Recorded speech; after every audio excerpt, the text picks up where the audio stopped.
Hi students, today we will discuss about electric flux. What is electric flux? তো এটা পড়ার আগে আমরা অন্য একটা জিনিস জেনে নিই। আমরা সবাই জানি এরিয়া বা আমরা যেটা ক্ষেত্রফল বলি। এখানে একটা কোশ্চেন আছে যে is area is a vector or scalar? What will be your answer? It is scalar না vector? দেখো আমরা 9th লেভেলে গিয়ে যদি থিঙ্ক করি তাহলে এটা স্কেলার। আমরা পড়েছি যে ক্ষেত্রফল আয়তন এগুলো সব স্কেলার কোয়ান্টিটি। ভেক্টর হতে গেলে তো তার ডিরেকশন লাগবে, এরিয়ার আবার কি direction. But now we will think in another way. How? If we look back to our 11th chapter, class 11th chapter, vector, সেখানে আমরা কি দেখেছিলাম? Suppose একটা what is this? This is parallelogram বা সমান্তরিক। যদি এটা a হয়, সাপোজ এটা দৈর্ঘ্য,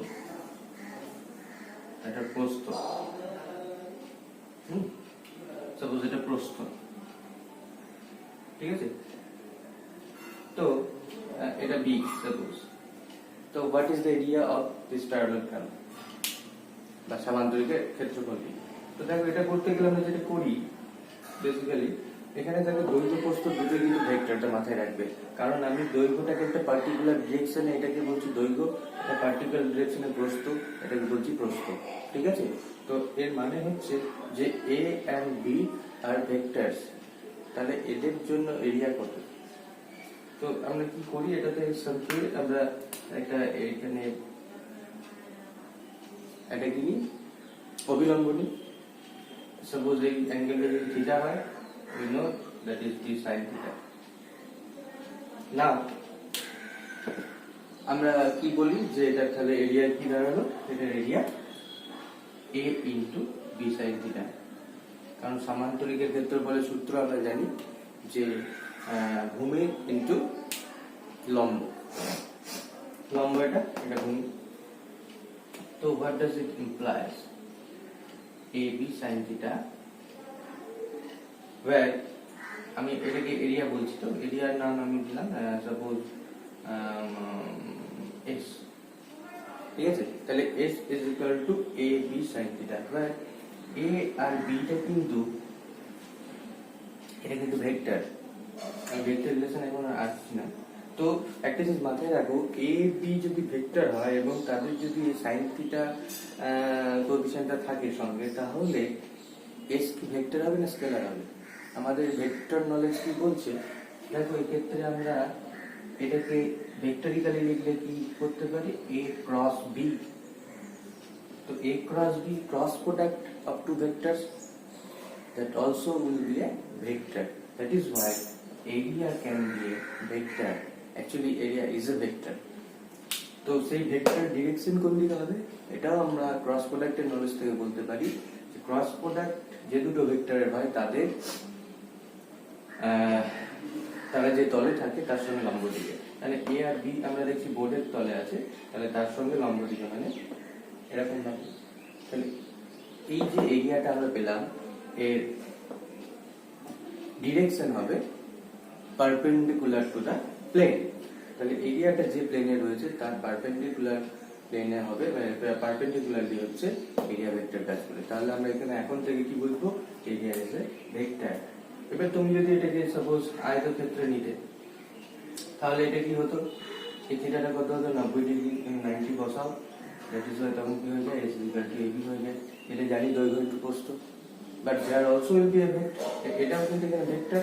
আমি sin 90 হলে কি চার কি ভেক্টর হয় না, হয়। এখানে ভেক্টর দুটো 90 ডিগ্রি অ্যাঙ্গেল করে আছে, এদের ক্রস প্রোডাক্ট নিলে আমি জাস্ট a b পাবো, বাট ডিরেকশন তো এটাই হবে। তাহলে আয়তক্ষেত্র হোক, সমান্তরিক হোক, লম্বস হোক, বৃত্ত হোক, যে কোনো একটা এরিয়াকে আমি ট্রিট করবো ভেক্টর হিসাবে। তাহলে এরিয়া ভেক্টর আমরা যদি বলি তাহলে এরিয়া ভেক্টর কেমন হবে 1 মিনিট। সাপোজ যদি এটা এরিয়া হয় একটা, তাহলে এই এরিয়ার প্লেনটা হচ্ছে এই তল বরাবর এবং তার ডিরেকশন হবে এদিক বরাবর। যদি এরকম থাকে তার ডিরেকশন হবে এদিক বরাবর। তো আমরা সচরাচর এই দিকটা হতে পারে, নিচের দিকটা হতে পারে, আপওয়ার্ড ডিরেকশনটাকেই ভেক্টরের এরিয়া ভেক্টরের ডিরেকশন হিসেবে ধরে নিই। ঠিক আছে, এখন আমরা এরিয়া ভেক্টর জেনে নিলাম। এবার আমরা next concept, suppose Q charge, এর ইলেকট্রিক ফিল্ড যদি প্লাস Q হয়, ইলেকট্রিক ফিল্ড কি হবে রেডিয়ালি আউটওয়ার্ড।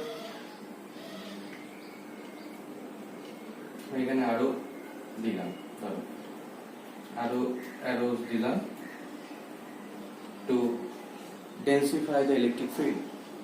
এখন আমি যদি কোশ্চেন করি যে ইলেকট্রিক ফিল্ডটা কোথায় স্ট্রং, আমি দুটো পয়েন্ট নিলাম, সাপোজ এখানে বি পয়েন্ট, এখানে এ পয়েন্ট, ঠিক আছে?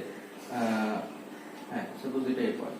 খুব সিম্পলি ভাববে যে কোথায় ইলেকট্রিক ফিল্ডটা স্ট্রঙ্গার বা কোথায় ইলেকট্রিক ফিল্ড আরো বেটারলি কাজ করছে। ঠিক আছে, তাহলে আমরা দেখো যদি সেম এরিয়া আমরা এখানে নিই, এই এরিয়া নিলাম এখানে, এখানেও দেখো সেম এরিয়া নিলাম, অলমোস্ট ইকুয়াল এরিয়াস নিয়েছি আমি এ আর বি তে। তো in which area more line perpendicularly, কোন এরিয়া দিয়ে বেশি লাইন পাস করছে, ইলেকট্রিক ফিল্ড লাইন কোনটা দিয়ে বেশি পাস করছে? অফকোর্স এখানে দুটো পাস করছে, এখানে একটা পাস করছে। তাহলে আমি কোন জায়গায় ইলেকট্রিক ফিল্ড স্ট্রঙ্গার এটা বুঝতে পারি সেম এরিয়া নিয়ে কোন এরিয়া দিয়ে বেশি পরিমাণ ইলেকট্রিক ফিল্ড লাইন পাস করছে। যেখানে বেশি সংখ্যক পাস করবে সেটা হচ্ছে কি, সেখানে স্ট্রঙ্গার। তো আমরা ন্যাচারালি জানি যে কিউ থেকে যত কাছে থাকবো তত ইলেকট্রিক ফিল্ড স্ট্রঙ্গার হবে।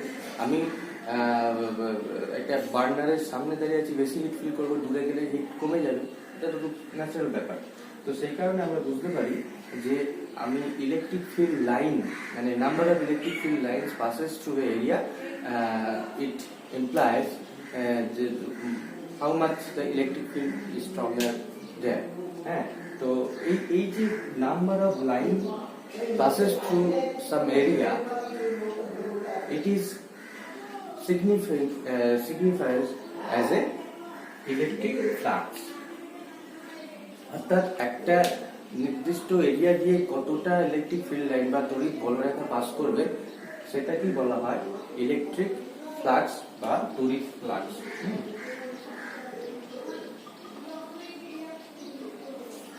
এটা কি বলা হচ্ছে তড়িৎ ফ্লাক্স। তো এই তড়িৎ ফ্লাক্স সম্পর্কে আমরা যদি একটা আইডিয়া দিই, suppose you have a window, তোমার যদি একটা গাড়ির জানলা থাকে কি হয়, সেটা দিয়ে হাওয়া পাস করে, এরিয়া দিয়ে হাওয়া পাস করে, কতটা হাওয়া পাস করবে সেটা কিসের উপর ডিপেন্ড করে যদি কোশ্চেন করা হয়। আমরা একটা কম্পারিজন নিচ্ছি, সিম্পল কম্পারিজন, যে আমি একটা এরিয়ার মধ্যে দিয়ে কতটা ইলেকট্রিক ফিল্ড লাইন্স বা তড়িৎ বলরেখা পাস করছে সেটাকে বলছি ইলেকট্রিক ফ্লাক্স, ইলেকট্রিক ফ্লাক্স বলছি। আর আমি একটা জানলা নিয়েছি, তার মধ্যে দিয়ে কতটা হাওয়া পাস করছে সেটা তুলনা করছি ইলেকট্রিক ফ্লাক্সের সঙ্গে। তো এই ফ্লাক্সের সঙ্গে ইলেকট্রিক ফ্লাক্সকে আমরা তুলনা করছি যে how much wind passes through a window, জানলা দিয়ে কতটা। তো দেখো এটা কারো কিসের উপর ডিপেন্ড করে কতটা হাওয়া পাস করবে। প্রথমত জানলার সাইজটা কিরকম, যদি যা বড় জানলা হয় অটোমেটিক্যালি বেশি হাওয়া পাস করবে। তো এরিয়া অফ উইন্ডো এটা একটা ইম্পর্টেন্ট ফ্যাক্টর। সেকেন্ডলি হচ্ছে স্পিড অফ উইন্ড, মানে কত জোরে হাওয়া বইছে। খুব মৃদু হাওয়া বইলে নিশ্চয়ই জানলা একই সাইজের জানলা দিয়ে কম হাওয়া আসবে, আর খুব তীব্র হাওয়া বইলে বেশি হাওয়া আসবে। তো সিমিলারলি ইলেকট্রিক ফ্লাক্স, তড়িৎ ফ্লাক্স, এটাকে আমরা ডিনোট করি ফাই ই দিয়ে, বা শুধু অনলি ফাইও দিতে পারো তোমরা, ক্যাপিটাল ফাই।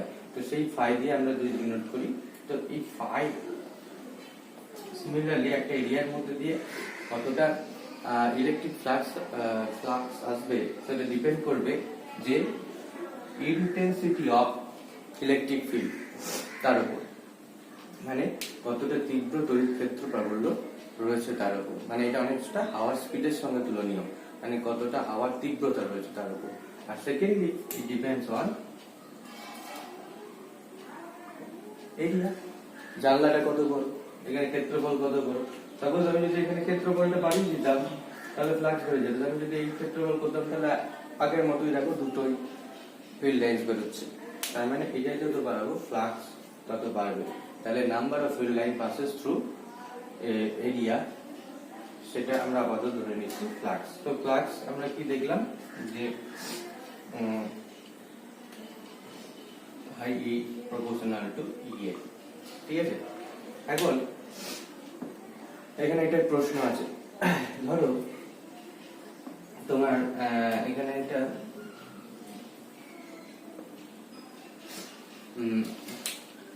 জল জল যদি বালতিতে থাকে তাহলে কি বলবো তাকে? স্থির জল, সেটা স্কেলার, প্রবাহিত হচ্ছে না। কিন্তু যদি পাইপের মধ্যে দিয়ে এভাবে যায় তখন আমি তাকে কি বলবো? ভেক্টর, তাই না? তার স্পিড রয়েছে, ভেলোসিটি রয়েছে। তো সাপোজ একটা এইখানে আমরা ধরো একটা ওয়াটার ফ্লো হচ্ছে একটা পাইপের মধ্যে দিয়ে, আমার এখানে একটা বাকেট আছে, তো সেই বাকেটের মধ্যে আমি জলটা কে ফেলতে চাইছি, এই যে ফ্লো হচ্ছে। আমি ধরো একটা সিস্টেম করলাম, সাপোজ এইদিকে একটা চ্যানেল করে এখানে করে একটা এখানে একটা এরিয়া রাখলাম, ঠিক আছে। এরিয়াটা কেমন ভাবে রাখলাম? ঠিক এইভাবে রাখলাম। তাহলে দেখা যাবে যে জলটা সমস্তটাই এই এরিয়ায় এলো, মানে এই বৃত্তাকার ক্ষেত্রে হলে পড়লো এবং পুরো জলটা এখানে চলে এলো। তাহলে এখানে দেখো খুব সুন্দর ভাবে এটা বোঝানো যায়, এটা ভেক্টর এই ক্ষেত্রফলের মধ্যে যখন এলো এখানে জমে গেল, তাহলে এটা কি আলটিমেটলি স্কেলার হয়ে দাঁড়ালো। তাহলে সাপোজ আমি যদি ইলেকট্রিক ফিল্ড এটাকে ভাবি আর এটা যদি এরিয়া ভাবি, তাহলে এদের প্রোডাক্টটা যেটা দাঁড়াচ্ছে সেটা scalar. That is Y phi or electric flux is scalar quantity. যাই হোক, এখন আমি দেখো যদি জলটার সাথে জল যদি ফ্লো হচ্ছে এইভাবে যদি আমি এই এরিয়াটা রাখি তাহলে কি হচ্ছে যে পুরো জলটা এর মধ্যে পড়ছে এবং নিচে বালতিতে পড়বে। কিন্তু যদি এরিয়াটা এইভাবে রাখতাম, এটা যদি এইভাবে রাখতাম জলের সঙ্গে এইভাবে, তাহলে কি হতো? সে জল কালেক্ট করতে পারতো না, নিচে কোনো জল পড়তো না। তাহলে যে এরিয়াটা নিয়ে আমি কাজ করছি সেই এরিয়াটা কেমন ভাবে ইলেকট্রিক ফিল্ডের সঙ্গে রয়েছে বা এই জলের সঙ্গে কিরকম ডিরেকশনে রয়েছে সেটার উপর ডিপেন্ড করছে। দেখো এখানে আমি যদি এরিয়ার কথাটা বলি, জলটা যদি এরিয়ার সঙ্গে এরিয়ার যে তল, এই তলের সঙ্গে একই দিকে যায়, তল বরাবর যায়, তাহলে কিন্তু কোনো জল এখানে এসে পড়বে না। কিন্তু তলের সঙ্গে যদি অবিলম্ব ভাবে ইলেকট্রিক ফিল্ড বা এই জলপ্রবাহটা যায় তাহলে কিন্তু পুরোটাই আমি পাচ্ছি। তাহলে ইলেকট্রিক ফিল্ডের সঙ্গে এরিয়ার ইনক্লিনেশন বা কতটা কোণে নত আছে সেটার উপর ডিপেন্ড করছে ইলেকট্রিক ফ্লাক্স কত হবে। তাহলে এখানে এরিয়ার সঙ্গে আমি বলছি ইলেকট্রিক ফিল্ডের ডিরেকশনের ইনক্লিনেশন। তাহলে এরিয়া ইজ আ ভেক্টর, তাহলে এর ভেক্টর কোন দিকে কাজ করে? এরিয়াটা যদি সাপোজ এরকম থাকে তাহলে তার যে ভেক্টরটা কোন দিকে কাজ করবে? পারপেন্ডিকুলার এদিকে, আর আমার জল বা ইলেকট্রিক ফিল্ড যাচ্ছে এদিকে। তাহলে কি হচ্ছে? both are in same direction. যদি সেম ডিরেকশনে হয় area and electric field, then the whole thing আমি পাচ্ছি। কিন্তু যদি এরকম ভাবে হয় তাহলে এরিয়ার ডিরেকশন হচ্ছে এদিকে আর আমার ইলেকট্রিক ফিল্ডের ডিরেকশন হচ্ছে এদিকে, তো দুটোর মধ্যে অ্যাঙ্গেল কত হচ্ছে? 90 ডিগ্রি। তাহলে যদি এরিয়ার সঙ্গে ইলেকট্রিক ফিল্ডের ডিরেকশন 90 ডিগ্রি হয়ে যায় তাহলে আমি কি পাচ্ছি? যেখানে কিন্তু কোনো জল আসছে না। তাহলে তুমি ভাবো যে এখানে আরেকটা জিনিসের উপর ফাই ডিপেন্ড করে, ঠিক আছে? সেটা হচ্ছে থিটার একটা কোনো ব্যাপার। থিটা হচ্ছে inclination between area and electric field. তো আমরা এই জিনিসটা যদি মাথায় রাখি যে যখন এদের মধ্যে 90 ডিগ্রি হচ্ছে তখন ফাই জিরো, কোনো ফ্লাক্স পাচ্ছি না, ঠিক আছে? সরি, ভুল বললাম। যখন এরিয়ার সঙ্গে এরিয়া এদিকে আর এটা ইলেকট্রিক ফিল্ড এদিকে, 90 ডিগ্রি হচ্ছে তখন কোনো ফ্লাক্স পাচ্ছি না। আবার যখন এরিয়া এদিকে ফ্লাক্স ইলেকট্রিক ফিল্ড এদিকে, অর্থাৎ 0 ডিগ্রি অ্যাঙ্গেলে রয়েছে, মানে এদিকে ইলেকট্রিক ফিল্ড এদিকে এরিয়া, এটা যখন হচ্ছে তখন কি পাচ্ছি, সমস্তটাই পাচ্ছি। তাহলে এটা কোন ক্ষেত্রে হয়, থিটা যখন 0 তখন সবটাই পাচ্ছি, থিটা 90 হলে কিছুই পাচ্ছি না। দেখো এটা আমরা ট্রিগোনোমেট্রিক ফাংশন কসের ক্ষেত্রে পাই। কস থিটা থিটা যদি 0 বসে তাহলে ফুল 1 পাই, থিটা 90 হলে 0 পাই। তার কারণে আমরা এটা বলবো pi will be E A cos theta. এখন দেখো, তাহলে আমরা একটু আগে বললাম যে এটা ভেক্টর ছিল ইলেকট্রিক ফিল্ড, বা এই যে জলপ্রবাহ যাচ্ছিল এটা ভেক্টর ছিল, যখন এখানে বালতিতে পড়ে গেল এটা স্কেলার হয়ে গেছে। ঠিক সিমিলারলি ইলেকট্রিক ফিল্ড ভেক্টর এ ভেক্টর, কিন্তু এদের প্রোডাক্ট যেটা তৈরি হচ্ছে সেটা স্কেলার। তো সেটা এখানে তুমি এখান থেকে এক্সপ্লেন করতেই পারো, কারণ আমরা ভেক্টরিক্যালি বলতে পারি that is E dot A. তাহলে আমি এখানে 5 বলতে পারি ই ডট এ। এখন আরো একটা তোমার এক্সাম্পল এখানে হতে পারে, যে ধরো সাপোজ তুমি এরকম একটা কোনো এরিয়াতে এ থেকে বি পয়েন্টে যাচ্ছ। সাপোজ এখানে একটা কিউ আছে, এ কি করবে, ইলেকট্রিক ফিল্ড এরকম ভাবে ছড়াচ্ছে, this is the direction of B. এখন দেখো এই ইলেকট্রিক ফিল্ড এটা ধরো পুরো এরিয়া, পুরো এরিয়ার উপর দেখো এখন electric field depends on distance from the charge, কারণ ইলেকট্রিক ফিল্ড আমরা জানি 1/r² সঙ্গে ভ্যারিয়েবল। তো এখানে আর কত, এখানে r1 বলি আর এটা বলি r2, কোনটা বলো, r1 বলো। r1 যদি বড় হয় তাহলে কি হবে, ই কমে যাবে, তাহলে এখানে ইটা হবে, এখানে ই হবে মিনিমাম, এখানে r2 সবচেয়ে ছোট, এখানে হবে ই ম্যাক্সিমাম। তাহলে দেখো যদি ওভার দ্য হোল সারফেস ই যদি ইকুয়াল না হয়, অর্থাৎ ই এর মান কখনো বাড়ছে কখনো কমছে এরকম যদি হয়, সেক্ষেত্রে কিন্তু এই রিলেশনটা পুরোপুরি ভ্যালিড হবে না।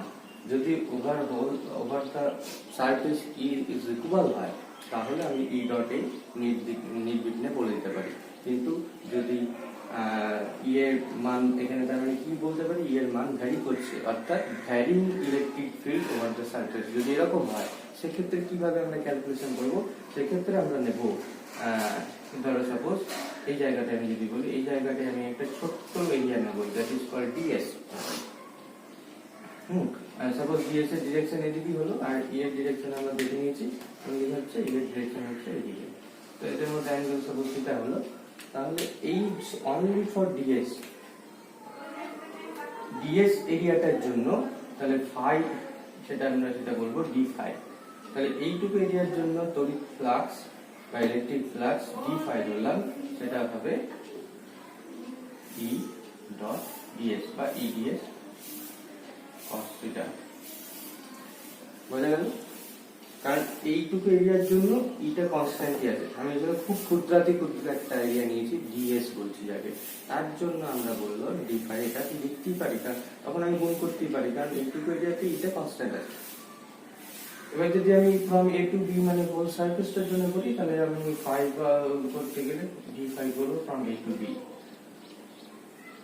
That is equal to A to B EDS cos theta. ঠিক আছে?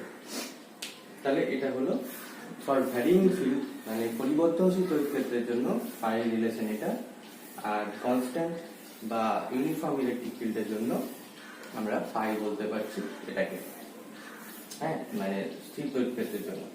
এখন দেখো যদি আমার সারফেসটা কিরকম হয়, মানে কি বলবো, ক্লোজ সারফেস হয়, তাহলে ক্লোজ সারফেস দেখো এই যে টোটাল সারফেসটা এটা এখন কিন্তু ওপেন আছে, ঠিক আছে? যদি এটা আমরা লাগিয়ে দিই তাহলে কিন্তু এটা কি হবে, ক্লোজড হয়ে গেল।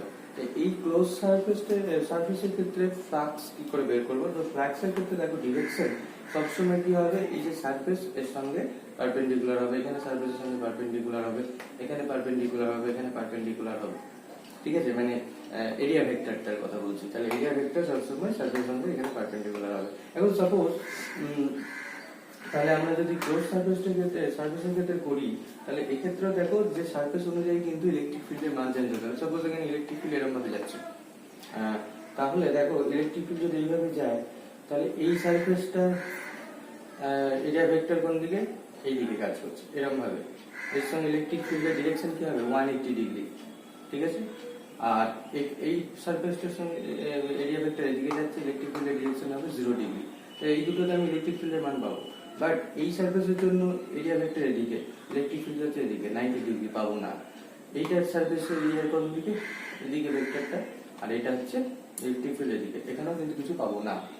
আবার সাপোজ নিচের দিকে পাবো না। তাহলে আমি দেখছি শুধু দুটো সারফেসে ইলেকট্রিক ফিল্ড রয়েছে, বাকিগুলোতে নেই। বাট থাকুক বা না থাকুক, তার মানে দেখছি সব সারফেসে ইলেকট্রিক ফিল্ড এক নয়। তার জন্য এখানেও আমাকে কিন্তু কি করতে হবে, যদি আমার এরকম একটা সাপোজ ক্লোজ সারফেস থাকে, তো সেই ক্লোজ সারফেসের জন্য আমাকে যেটা এরকম একটা যদি ক্লোজ সারফেস থাকে, তাহলে আমাকে কি করতে হবে, সারফেসের যে কোনো একটা জায়গায় আমাকে ডিএস একটা স্মল এরিয়া আমাকে অ্যাজিউম করতে হবে, এবং সেটার ক্ষেত্রে সাপোজ যদি ডিএস এর ডিরেকশন এদিকে হয়, আর ই এর ডিরেকশন যদি এদিকে হয় ইলেকট্রিক ফিল্ড, তাহলে আমরা যে অ্যাঙ্গেল এটা, এখানেও আমরা কি করব, d phi is equal to e dot ds বা eds cos theta। এখানে যখন phi করব, it is integration over d phi, but it is a closed surface। এটা মানে কি, এটা শুরু এবং শেষ হচ্ছে একই জায়গায়, তাহলে ইন্টিগ্রেশনের লিমিট কি দেব, আমরা কি করি, শুরু থেকে শেষে দিয়ে আমি আগের ক্ষেত্রে কি করেছিলাম, এখান থেকে এই পর্যন্ত দিয়েছিলাম। কিন্তু আমি এখানে ধরো সাপোজ এখান থেকে যদি শুরু করি, এরকম ছোট ছোট ডিএস পেতে পেতে পেতে পেতে পেতে পেতে পেতে পেতে আমি আবার এখানে ফিরে আসবো। তাহলে শুরুর বিন্দু শেষ বিন্দু যেহেতু এক, তাই আমরা লিখছি phi is equal to closed integral of d phi। এখানে আমরা লিখবো যে closed integral of ds, ঠিক আছে। এখন একটা ক্লোজ সারফেসের ভেতর ইলেকট্রিক ফিল্ড থাকবে কি করে, এর ভেতরে ইলেকট্রিক ফিল্ড থাকবে কি করে, সেটা নিয়ে এখন একটা প্রশ্ন রয়েছে। তো দেখো একটা যদি মাথায় রাখি যে ইলেকট্রিক ফিল্ড সাপোজ ধরো এইদিকে ঢুকছে, এদিকে বেরোচ্ছে, মানে আমার এটা সারফেস আমি যদি একটু কল্পনা করি, এটা মুছে দিই। সাপোজ তোমার সারফেস রয়েছে এরকম,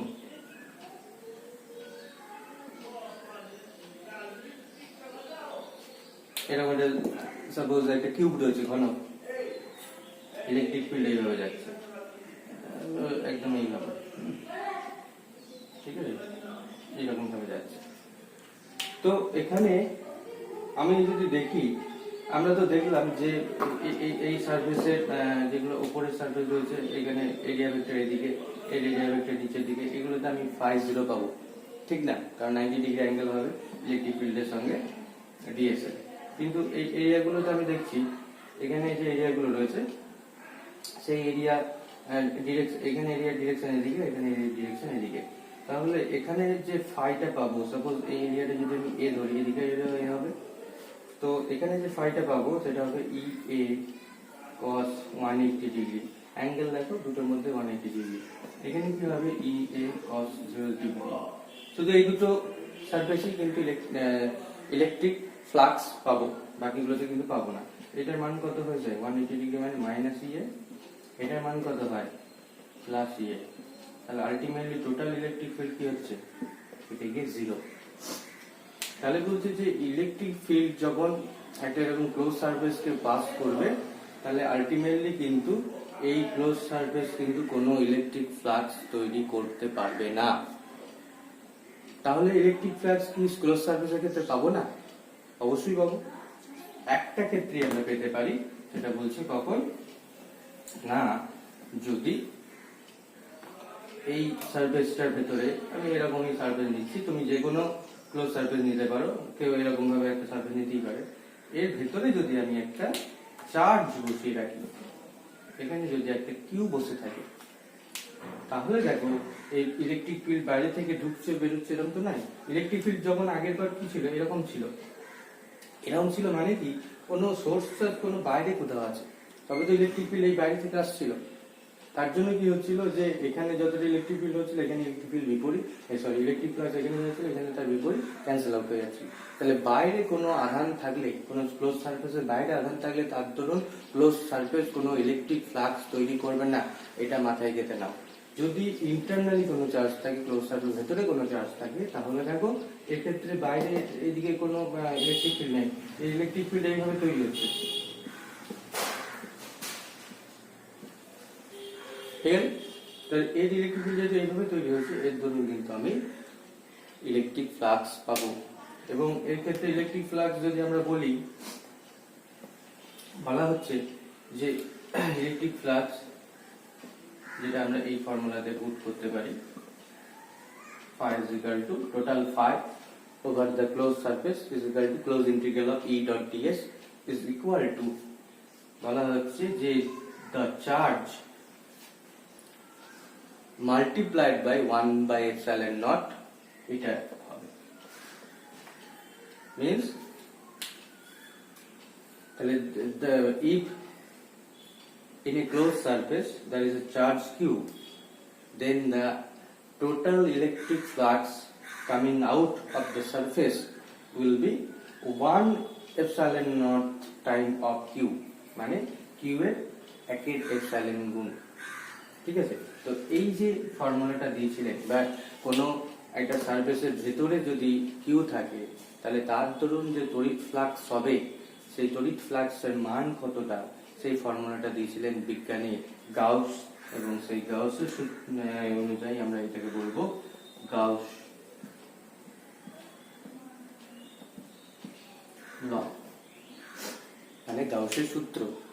যদি বলে উনি বলেছিলেন ইউনিট টেস্টার যদি আমি এখানে রাখি, তার দরুন যে ইলেকট্রিক ফ্লাক্স তৈরি হবে যে কোনো close surface, total electric field over any type of close surface, গাউসের ল কি ইমপ্লাই করছে যে একটা কোনো বদ্ধ তলের মধ্যে দিয়ে মোট অতিক্রান্ত তড়িৎ ফ্লাক্স বদ্ধ তলের মধ্যে আবদ্ধ আধানের 1 বাই এপসাইলন গুণ, যেটা আমরা ম্যাথমেটিক্যাল ফর্মে এভাবে লিখবো। যদি চার্জটা 1 হয় তাহলে এখানে 1 বাই এপসাইলন হতো, চার্জটা কিউ বলে কিউ বাই এপসাইলন নট হতো। অর্থাৎ আমি বলতে পারি যে তড়িৎ ফ্লাক্সকে আমরা যেটা বলেছিলাম number of electric field line passes through an area, তাহলে আমি যদি বলতে পারি যে ইলেকট্রিক ফিল্ড ইলেকট্রিক ফ্লাক্স যেহেতু কিউ বাই এপসাইলন নট হচ্ছে, তার মানে আমরা বলতে পারি এখানে যদি কোনো ক্লোজ সারফেসের মধ্যে কিউ আধান থাকে, তাহলে সেটা থেকে Q by epsilon naught times বা এতগুলো তড়িৎ বলরেখা নির্গত হবে এই সারফেস থেকে। তাহলে কিউ আধান যদি কোনো সারফেসের ভিতরে থাকে, ক্লোজ সারফেসের ভিতরে, তাহলে সেই ক্লোজ সারফেস থেকে অতিক্রান্ত বলরেখার সংখ্যা হবে কিউ বাই এপসাইলন নট, ঠিক আছে? যদি ইউনিট চার্জ হয়, এটা প্রমাণ করা যায়, এটা ম্যাক্সওয়েলের থিওরিতে আছে যে ইউনিট চার্জের জন্য অতিক্রান্ত বলরেখার সংখ্যা হচ্ছে 1 বাই এপসাইলন নট। ক্লিয়ার?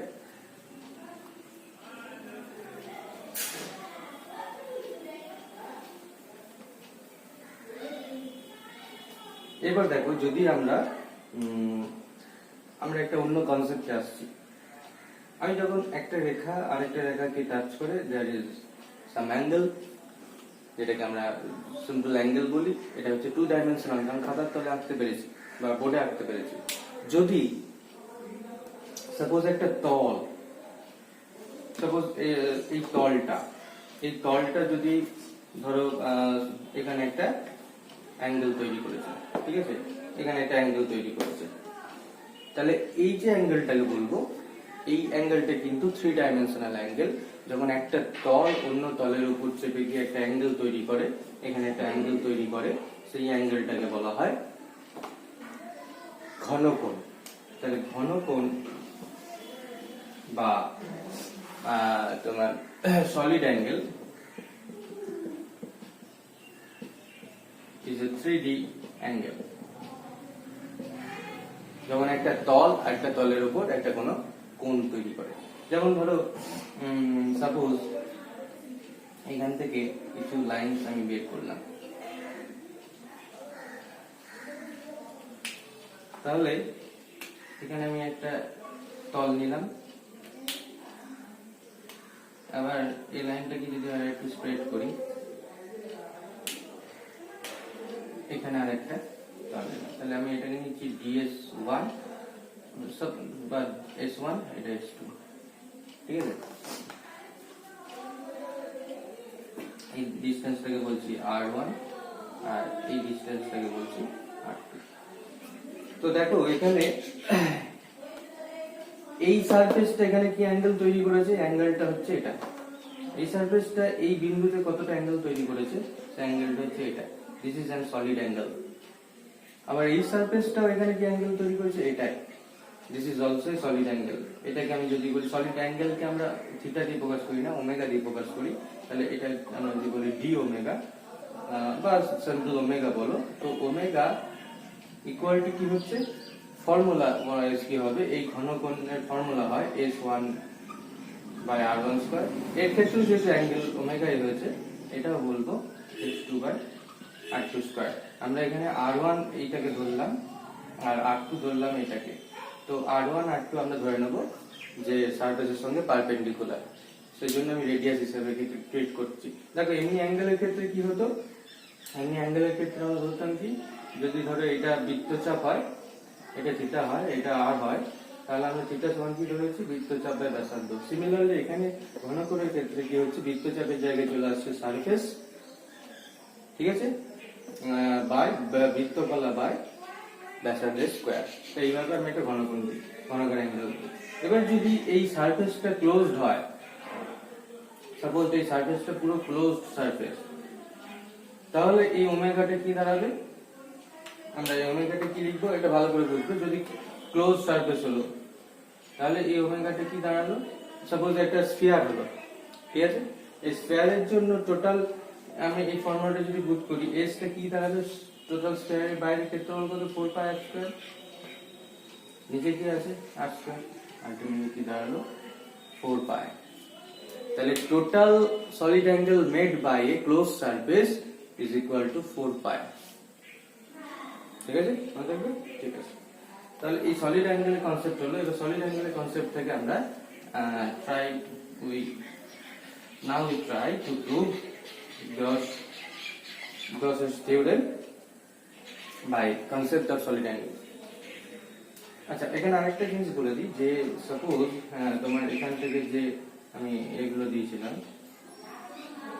দেখো আমি এখানে আমি যদি এরিয়াটা এরকম ভাবে নিই, ডিএসটাকে আমি এরকম ভাবে নিলাম, আমি দেখতে পাচ্ছি এই আর এর সঙ্গে পারপেন্ডিকুলার হচ্ছে এটা, এই এরিয়াটা, এটা আমি ডিএস প্রাইম বলছি। সাপোজ এই এরিয়া ভেক্টরটা হচ্ছে এদিকে আর এই এরিয়া ভেক্টরটা হচ্ছে এদিকে, এদের মধ্যে অ্যাঙ্গেল কত, থিটা। তাহলে এটা ডিএস এর এরিয়া আর এটা হচ্ছে ডিএস এর। তো দেখো যদি এটা আর হয়, এটা যদি আর হয়, তাহলে আমি এটা তো পারপেন্ডিকুলার, তাহলে আমি এই ক্ষেত্রে বসাতেই পারি DS by R square, solid angle. আমি ক্ষুদ্র একটা এরিয়া নিয়েছি, তার জন্য সলিড অ্যাঙ্গেলটা ডিটা হয়ে যাচ্ছে। কিন্তু যদি আমি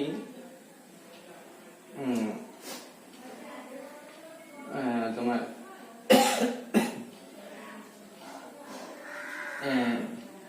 ডিএস এর সঙ্গে ডি ড্যাশ এর সম্পর্ক কি, ডিএস ইজ ইকুয়াল টু, দেখো ডিএস cos থিটা, ঠিক আছে, DS dash cos theta equal to DS, ঠিক আছে। তো আমরা এটা বলবো যে ডিডব্লিউটা ফর ডিএস এর, ভুল বললাম, সরি, এক্স্যাক্টলি এটা কি হচ্ছে, D S dash equal to হচ্ছে DS cos theta, DS dash equal to DS cos theta. তাহলে দেখো ডিএস এর জায়গায় যেটা বসিয়েছি, এখানে এটা বসিয়ে দিতে পারি DS cos theta by r square. তাহলে যদি এই রেডিয়ালি আউটওয়ার্ডের সঙ্গে এই এরিয়া ভেক্টর যদি সেম ডিরেকশনে না হয়, তাহলে অ্যাঙ্গেল যদি থিটা করে থাকে, এই এরিয়াটা এরকম না হয়, যদি এরকম হয়ে থাকে, তাহলে এটা হবে যে অ্যাঙ্গেল বিটুইন দেম যেটা থাকবে তার cos থিটায় প্রপোর্শনাল হবে। হ্যাঁ, ds cos থিটা হবে r স্কয়ার হবে তখন সলিড অ্যাঙ্গেলের ফর্মুলা। তাহলে আমরা ধরো সাপোজ এটাকে যদি কাজে লাগিয়ে আমরা একটা এরকম একটা সারফেস নিলাম যেখানে কিউ আছে, ঠিক আছে? তাহলে কিউ কিভাবে ইলেকট্রিক ফিল্ড, এদিকে ইলেকট্রিক ফিল্ড রেডিয়ালি আউটওয়ার্ড করেছে, দেখো পাইসন পারপেন্ডিকুলার, ঠিক আছে? কিউ এদিকে ছড়াচ্ছে সাপোজ, আর আমি এখানে একটা এরিয়া নিলাম যেটা হচ্ছে সাপোজ এরকম। তো এই ডিএস এরিয়াটা, এই এরিয়া ভেক্টরটা হচ্ছে এদিকে সাপোজ ডিএস এরিয়া ভেক্টরটা, ঠিক আছে? তাহলে এখানে কি সলিড অ্যাঙ্গেল তৈরি হলো, মানে আমি যদি বলি যে ডিএস ক্ষেত্রে তড়িৎ ফ্লাক্স, তার মানে কি হবে,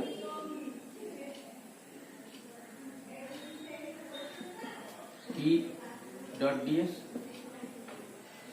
তো ডিএস এর সঙ্গে অ্যাঙ্গেল এখানে থিটা ধরলাম, তাহলে কি হলো E ডিএস cos থিটা,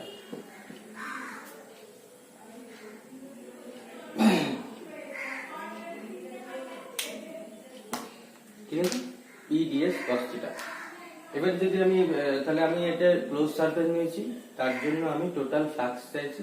তো আমরা বলেছি যে টোটাল এইরকম একটা ক্লোজ সারফেসে সব জায়গায় ইলেকট্রিক ফিল্ড এক না হতে পারে, সেই জন্য আমি একটা ক্ষুদ্র সারফেস নেবো, তার জন্য ইলেকট্রিক ফিল্ড মাপবো এবং সেখানে আমি এই ক্ষুদ্র এরিয়ার জন্য তড়িৎ ফ্লাক্স মাপবো, যেটা হচ্ছে আমরা এখানে নাম দেবো D phi. D phi is equal to এটা আমাদের প্রুভ করতে হবে কি গসের থিওরেম। তাহলে আমরা এখানে যদি টোটাল ফ্লাক্স চাই, total flux will be integration close integral of D phi, that is equal to integration of ds cos theta, ঠিক আছে? এখন দেখো সাপোজ এই ডিসটেন্সটা যদি r হয়, তাহলে এই বিন্দুতে ইলেকট্রিক ফিল্ড কত? এই বিন্দুতে ইলেকট্রিক ফিল্ডের ফর্মুলা আমরা লিখতে পারি আমাদের SI ফর্ম থেকে 1/4π source charge by distance square, এটা আমরা অলরেডি পেয়েছি। কিউ এর এই ফর্মটা 1/4π0 কিউ আসছে, তাহলে একটা সোর্স চার্জ কিউ এর জন্য ইলেকট্রিক ফিল্ড আর ডিসটেন্সে কত দেবে এটা। আমরা যদি এখানে এটা পুট করি,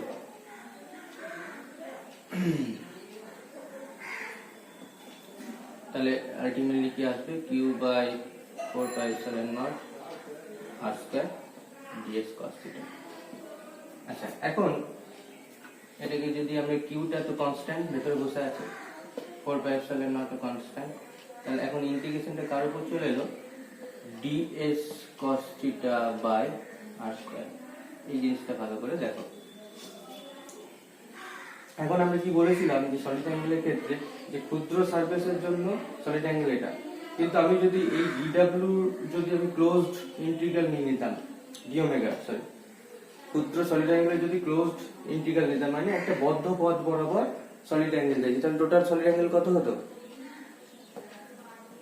এই সলিড অ্যাঙ্গেল যদি আমরা এটা নিতাম তাহলে কি দাঁড়াতো, আলটিমেটলি দাঁড়াতো 4π, কারণ আমরা বলেছি over a closed surface solid angle will be 4π। তাহলে দেখো এই জায়গাটা কি দাঁড়ালো, এই টার্মটা আমি এখানে লিখছি, তাহলে q/4π0, এখানে কি রয়েছে ds cos theta by r square, তার মানে হচ্ছে এই জায়গাটায় যে সলিড অ্যাঙ্গেল তৈরি হয়েছে d ওমেগা। এটা আমি যেহেতু ক্লোজড ইন্টিগ্রাল নিচ্ছি, মানে মোট টোটাল সারফেস মানে 360 ডিগ্রি ঘুরছে ব্যাপারটা, তার মানে আমি এখানে বলবো total solid angle will be 4π। তাহলে 4π যদি হয়ে যায়, তাহলে 4π কেটে গিয়ে আলটিমেটলি কি দাঁড়ালো q/7। তাহলে phi ইকুয়াল টু আলটিমেটলি কি দাঁড়ালো, phi or e dot ds equal to দাঁড়ালো, তাহলে phi equal to integration over e dot ds equal to দাঁড়ালো q/7। That is the proof of Gauss's theorem. Thank you.